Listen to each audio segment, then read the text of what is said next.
Hello, and thank you for electing to join us for another edition of Population Timeline, the half-hour program which comes to you from the National Population Commission, the Nigerian government agency that provides demographic data for national development. I am Nkechi Okeshola.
National Population Commission, providing demographic data for national development.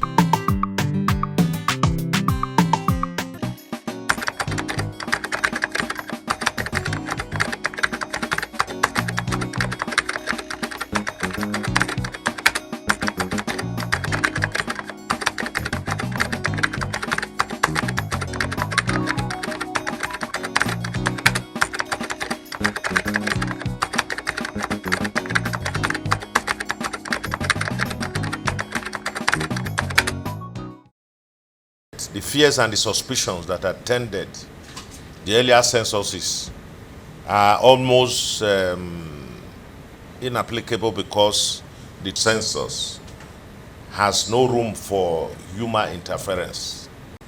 This is the message we should take to Nigeria so that the suspicions and fears of the past will not arise. Census Track is brought to you by the National Population Commission, the Nigerian government agency that provides demographic data for national development. In this edition of Population Timeline, we bring you the last in our series of reports on Phase 18 of the Enumeration Area Demarcation Update, which was held recently nationwide in selected council areas. We will be looking at how it was conducted in Anambra State in our opening report. Our second report is on a visit to the Federal Ministry of Health by the leadership of the National Population Commission, where issues of mutual concern for the progress of Nigeria were discussed. These two reports after the break.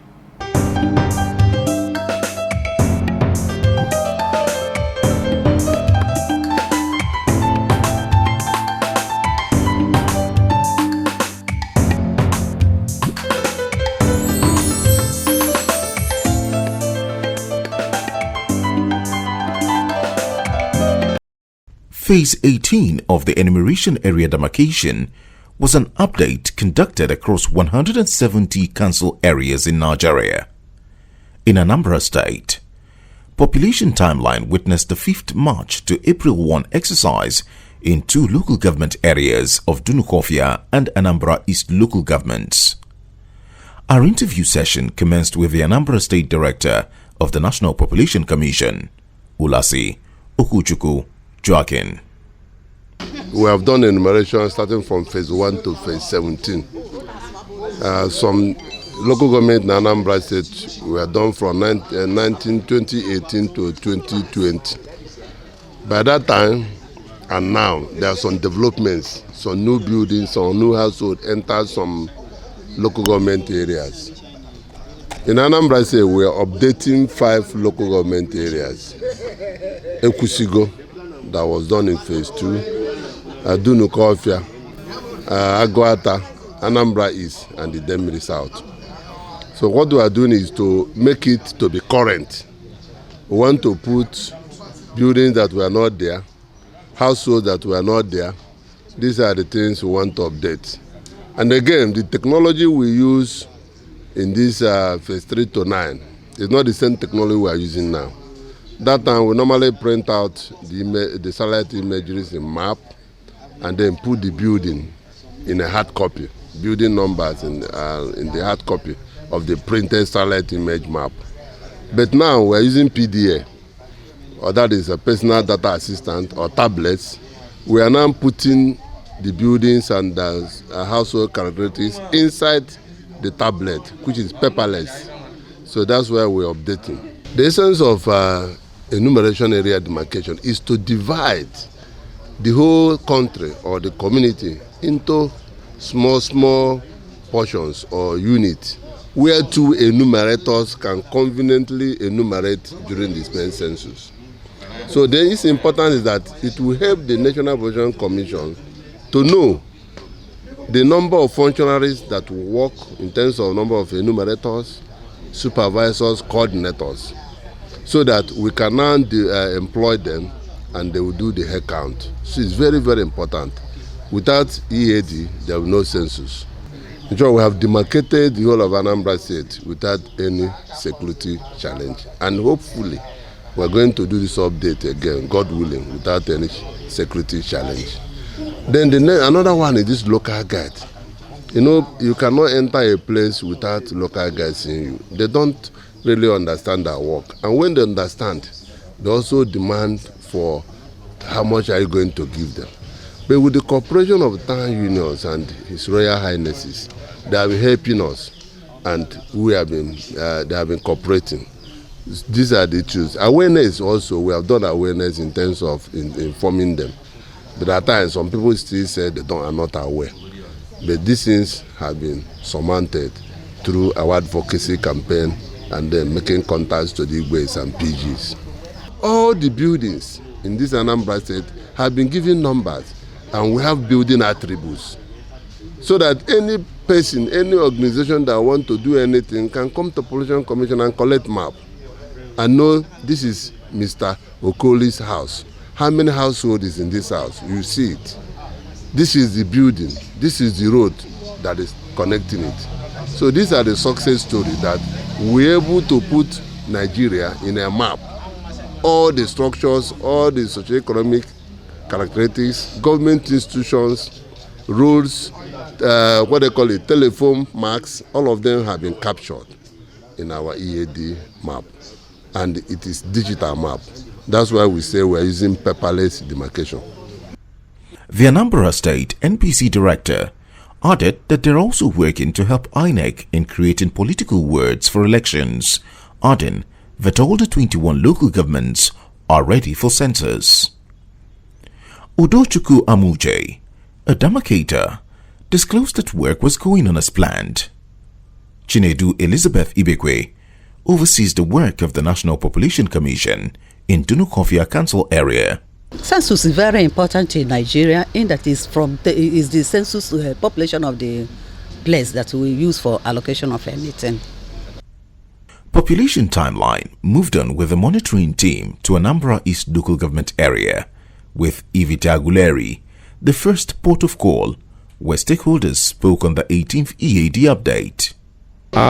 So far we've had a challenge of sensitization on the part of the community people, but then to some extent it has been resolved because we had to meet with the Igwe and the townspeople, and there's a little bit of sensitization, not as rapid as we expect it should be, but then my demarcators are on field and work has started moving on well.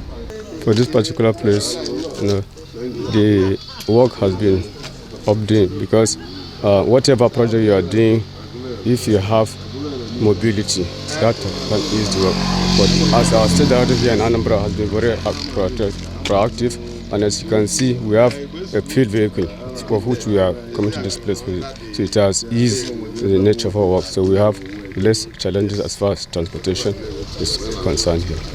To a certain extent, we don't have any issues here in this local government. The community, they have been cooperating since we started this updating program. We don't have any issues here. Initially, we have a little challenges concerning the local guards because most of our demarcators, they can't move alone. But later, as at the time when we talk to the community, they give us local guards. So they are the ones that are even showing our demarcators, this is the owner of the house, and this is where you are going to move. So we don't have any issues here. They've done well. They've covered a lot of areas. And Aguleri has a very vast of land. Aguleri has population, they have land mass. But these guys are doing wonderfully well, working all the crown and cronies of Aguleri. You can see that one of them were called up now in very far area there. That place is a bushy area, but there are houses there. They have to go there and cover it. So I commend them for what they have done so far. We don't have any challenges for now. You understand? So we don't have any challenges. But formerly we had the problem of local guide, but now everything has been rectified. Since we've started work here, we've not experienced any challenges, be it from the community or anywhere. The community's level of preparedness and being that they provide each of our demarcators with guides and added security. So we have adequate accommodation. We always have constant power supply that helps us charge our materials. We have many houses in Umwe, but I do not know the number of houses we have. But as this work is going on, I joined them. So at least the number of houses we have, we are expecting that the state government or federal government is supposed to give us another award because of the number of people and number of houses we have in Umwe. Onwudekwe Okeke Theresa, a supervisor in Umweri community, said with the pace of work, she is confident her demarcators will be able to complete the work as scheduled. Residents of Awka, the state capital, were seen going about their normal business as the country awaits the population and housing census.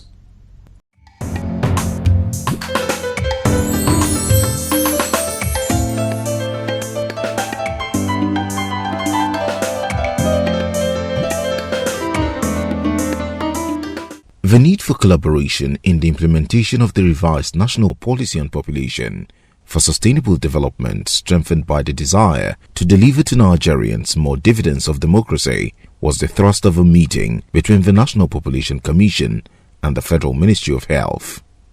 The conference room of the Minister of Health at the Federal Secretariat Complex in Abuja was venue of the meeting. Chairman of the National Population Commission, Nasir Isakwara, started with the issue of family planning.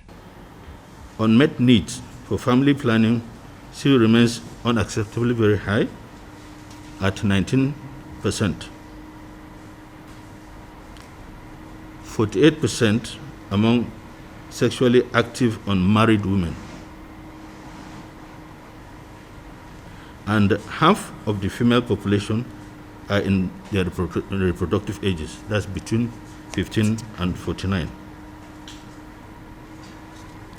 The highlighted profile points to pending time bomb of population explosion.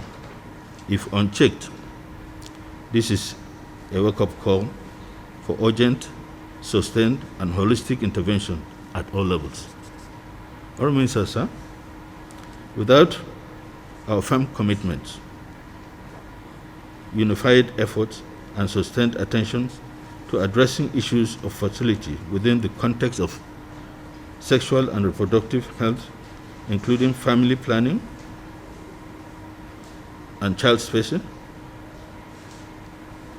through expanded access to modern family planning with all components of methods to promote choices, it will be impossible for Nigeria to moderate its population growth, achieve a significant demographic transition that will facilitate harnessing the demographic dividend, improve maternal health, all of which constitute necessary conditions for achieving the goals and targets of the revised national population policy and eventual attainment of population management.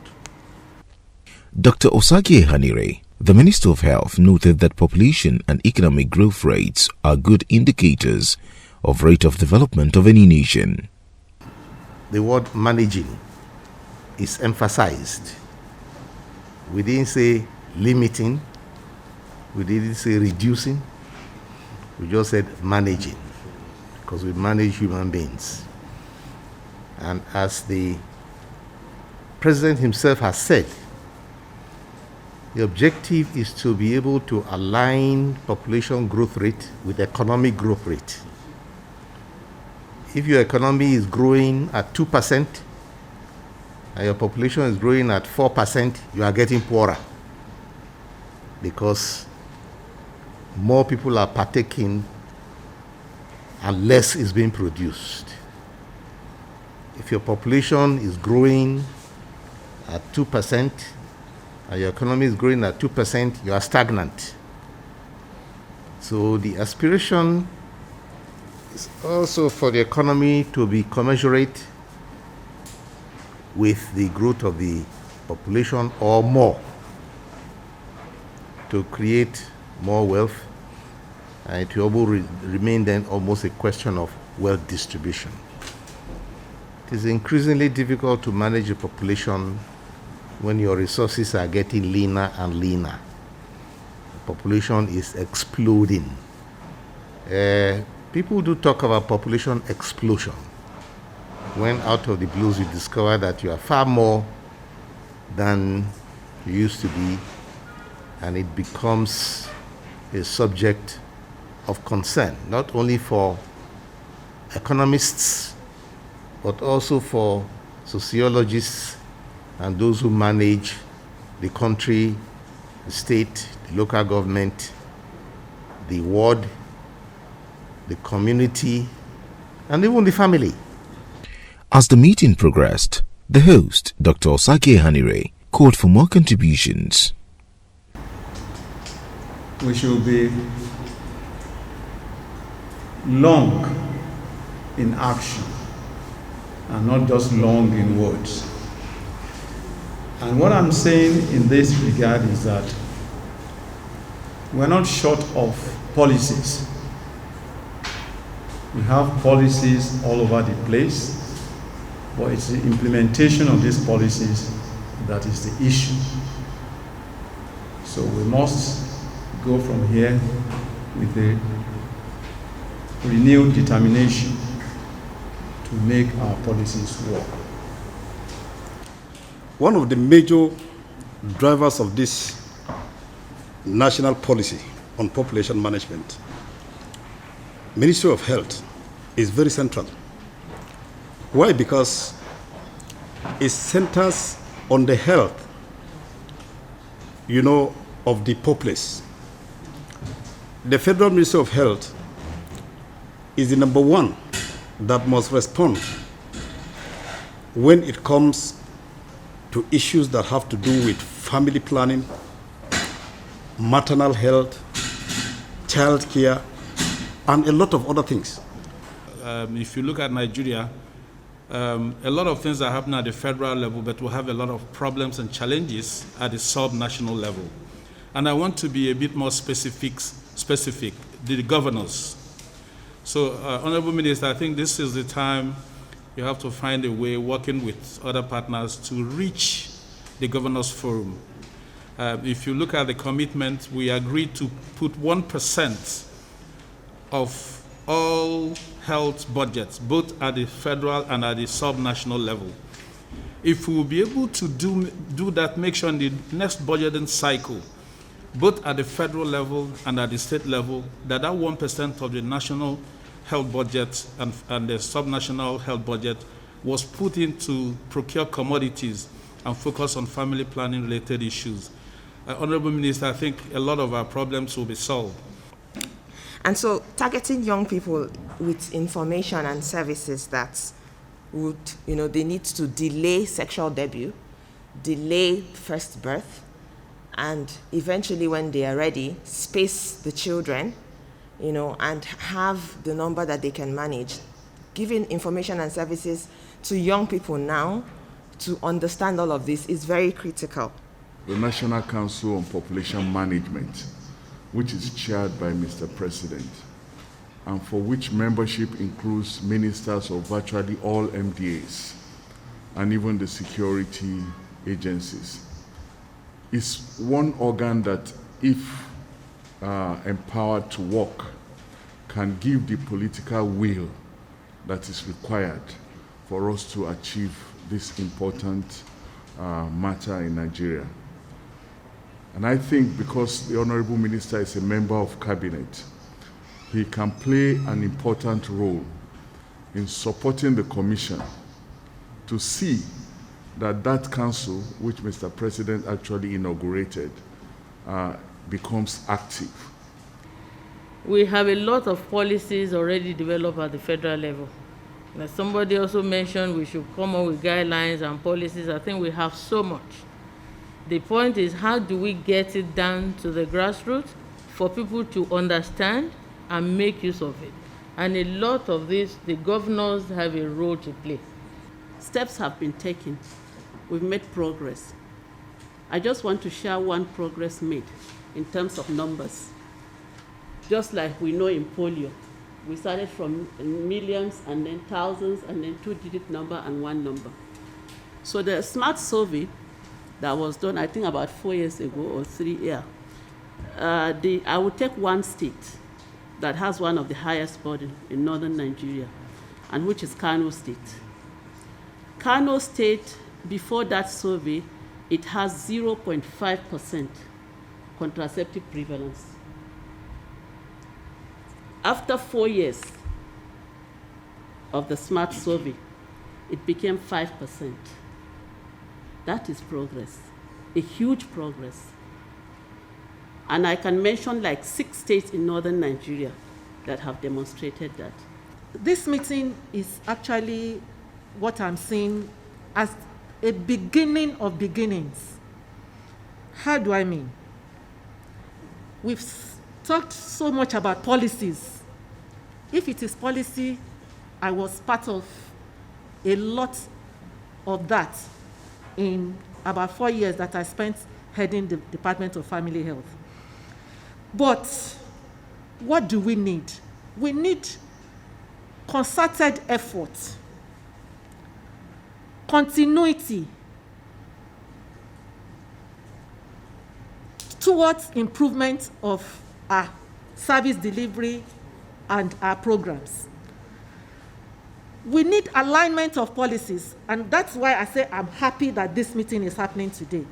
Before, National Planning Commission will say their own, Federal Ministry of Health, maybe when we want to launch the policy, we invite ourselves, and that's just cosmetics. But now, we are coming together to identify within our policies or strategic plans our collective responsibilities. Both the leadership of the National Population Commission and the Federal Ministry of Health agreed to expand the scope of their areas of partnership in order to fast-track implementation of the revised National Policy on Population for Sustainable Development. The 2023 Census Chief Technical Advisor is Collins Opio, a staff of the United Nations Population Fund. He has been fully involved in the preparations for the census, and he spoke to Population Timeline on some of the salient issues regarding the 2023 population and housing census. Starting with the tablets, we are going to make sure that each of the enumerators have a tablet. That tablet is GPS enabled. It means that we can actually know where they are walking around. We know the houses. We have GPS coordinates of all the structures where people live, whether they're in camps or in housing structure, so we can track where they are. And we are going to have a dashboard that shows us how the enumerators are moving. When they bring data, we know exactly where that data came from because it's georeferenced, okay? So each enumerator will have a tablet. Then the numerator, only one enumerator can work with that tablet. Once they collect information, they are supposed to send it to our cloud servers. It's not on location, it's on the cloud and is managed centrally. From the LGA to the cloud, there is no human intervention. From the enumerator, it's end-to-end encryption to the server, and only designated census officials can access it. And then check it for completeness. Again, using technology, we can monitor the completeness and accuracy as the data gets collected. If we see any suspected errors, we send it back, again through the same cloud, directly to the enumerator, not through a third party, to go and sort that out and then sync it again to our servers. We also are doing something called geofencing. Okay? Geofencing means that you are restricted to a given space. If, for instance, I'm collecting data for a building, I cannot put information for another building. The tablet will refuse to function. So if it's data for this building, it's geofenced there because it's all georeferenced. That's why you have a GPS. So if you're away from that building and you are entering information for that, it will not operate. Also within the enumeration area is geofenced, which means a enumerator cannot get outside. We do hope you enjoyed this episode of the program. Join us next week for another edition. I am Nkechi Okeshola. Bye.